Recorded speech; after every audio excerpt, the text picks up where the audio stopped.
Oh, good morning. I'm sorry you caught me in the middle of breakfast. It's October 4th, and it's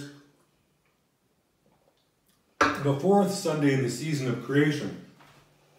It's kind of an unusual breakfast. I'm having dolma, which is grape leaves, and wine, and I'm surrounded by vines that I've gathered from down on the trail and in the garden. And I'm wearing orange because orange is the color of the season of creation.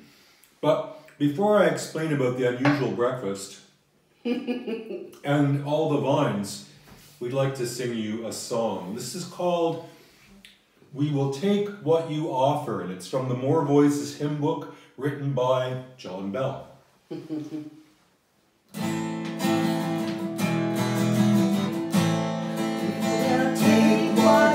Offer, we will live by your word. We will love one another and be filled by you, Lord. We will take what you offer. We will live by your word.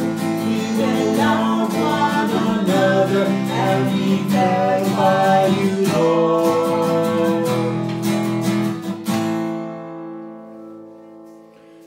I hope you like that song. It served as kind of a grace for me for my breakfast of grapevines. I'm just going to have another before I go on. These are really delicious.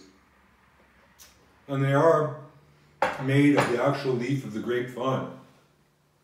Today's story deals with grapevines because it's all about God as the owner of the vineyard and Jesus as the vine, and you and I as the branches. Now, I'm being a branch. Sharon went to mime school. Now, you can say a few things about vines. One thing that you can say is they're part of creation. Whether they're wild, like this wild ivy vine was, or domestic, like this squash vine, they're all part of God's world that we take care of and that we're called to take care of. They are one of the many kinds of plants that grow and provide food for all kinds of creatures and fresh air. So vines are one of the ways that God's love is known in the world. Another thing you can say about vines is vines are beautiful. Now, that's a subjective opinion, but that's my honest opinion. Whether they're on a house, climbing up the wall, or in a garden, or on the hillside of some fertile valley, like the Annapolis Valley, for example, vines make the world a more lovely place.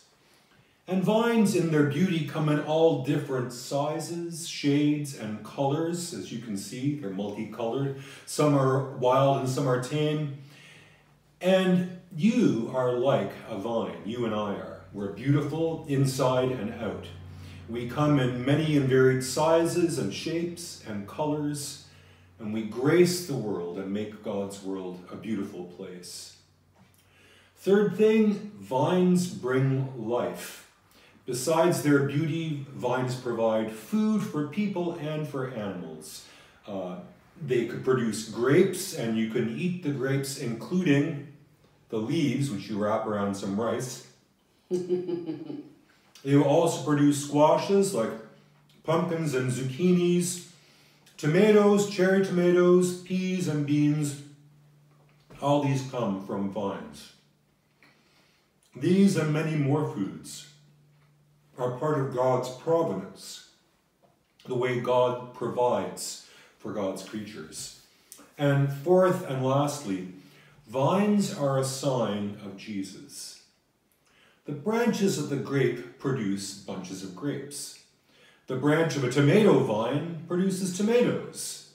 We are branches of Christ the vine, and so we produce the fruit of Christ, which are things like gentleness, trust and faith, understanding and forgiveness, truthfulness and justice, hope and peace and love. We'd like to sing another song for you. This one's called O Blessed Spring. It's from the Voices United hymn book, number 632.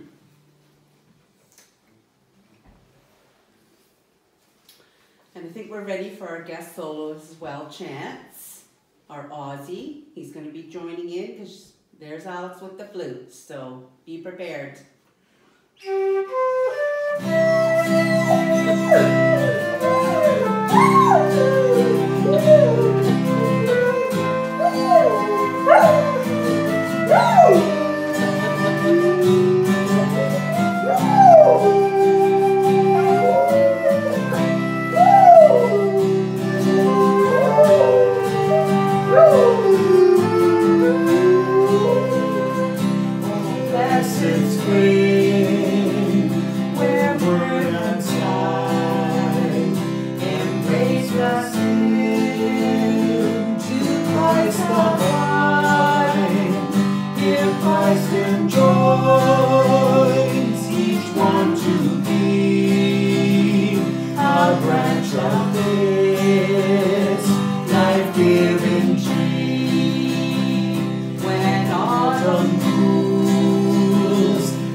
Thank you, Chance.